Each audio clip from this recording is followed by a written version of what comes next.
Excellent. Thank you so much. So fascinating. All right. Our next speaker is going to talk about the adventures of Trey, a 1-to-6 scale doll in Vermont. Ishana Ingerman. Yeah.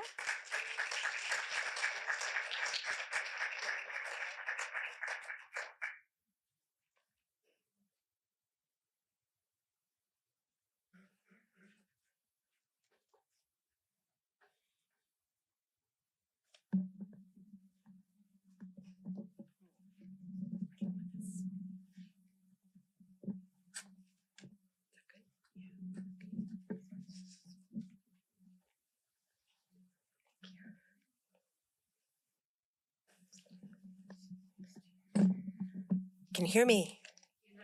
Okay.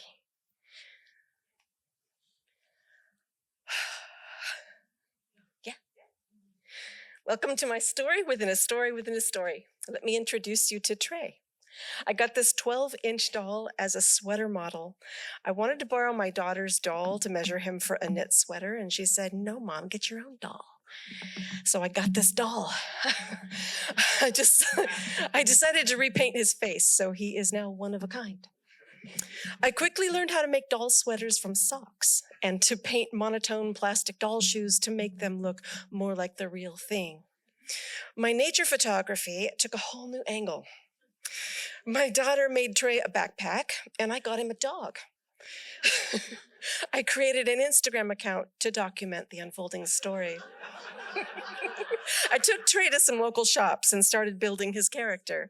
I gave him a family, a job, and a few hobbies.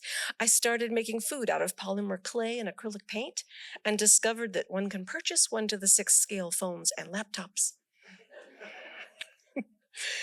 In Trey's story, he moves into the family cabin and gets Grandma's permission to remodel it. As he becomes a DIYer, I turn into a creator of cardboard cabinets, miniature books, clay tools, and doll fashion.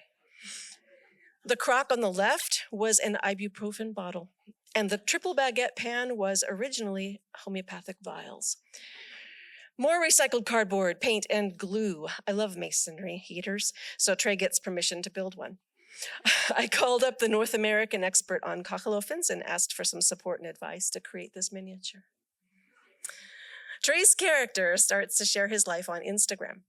In his story, Trey meets Ashley at his Uncle Rory's alpaca farm. He explores spinning and dyeing yarn. He makes sauerkraut. He eats local tortillas and shows some stress management skills. In the last picture, you can see the beginnings of my armchair construction.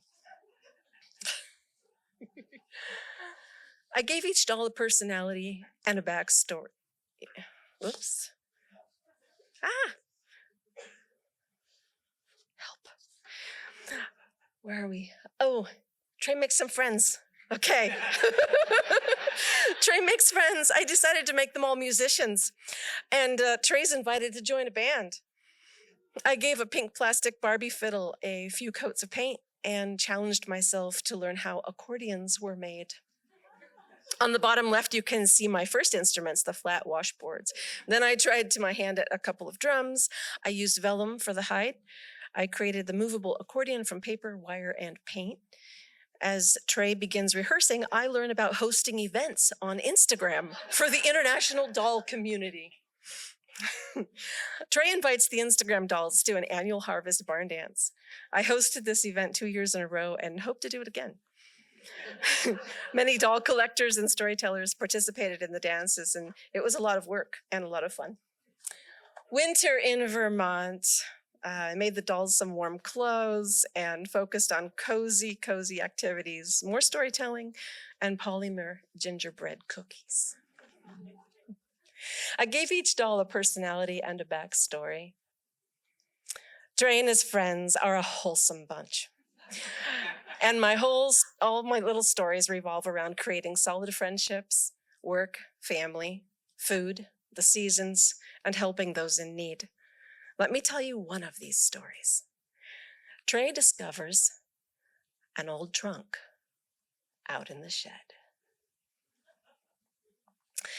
Ashley shows up. It has Grandma's maiden name on it. Ashley shows up as he calls to ask about it, and Grandma says she thinks it was her own grandfather's trunk, that he was a sea captain, and she thought the trunk was full of scraps of paper that he had written things on. Inside the trunk, Trey and Ashley find a wooden carving of a ship's captain and a book called The Mariner's Rose, A Star to Live By. Trey delves into his great-great-grandfather's stories after promising to share them with Ashley. I made the carving from polymer clay and acrylic paint. The 8 points of the Mariner's Rose inspired Trey to make a personal mandala. The colored pencils are toothpicks. The tea kettle is made with a bottle cap and a pull tab. The red bowl in the back is half a ping pong ball.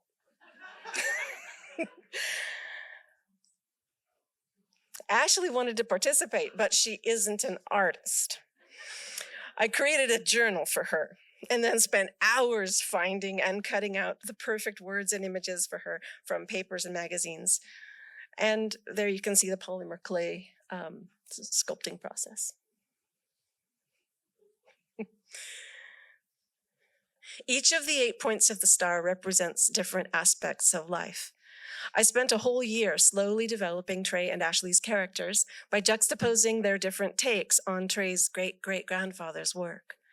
Trey's buddies, Brian and Chet, started feeling a little left out. And Brian had a great idea. Brian shows Trey some self-publishing options and offers to type up the little book. Trey and Grandma agree to that, and Trey starts to work on the cover. Meanwhile, in real life, I start to do the same. I wrote down the words of the old sea captain, creating a collection of short stories and some philosophy, as well as practical suggestions for balancing life. A shout out here to the folks who read through it several times and gave me feedback. Both the dolls and the humans involved are excited about publishing.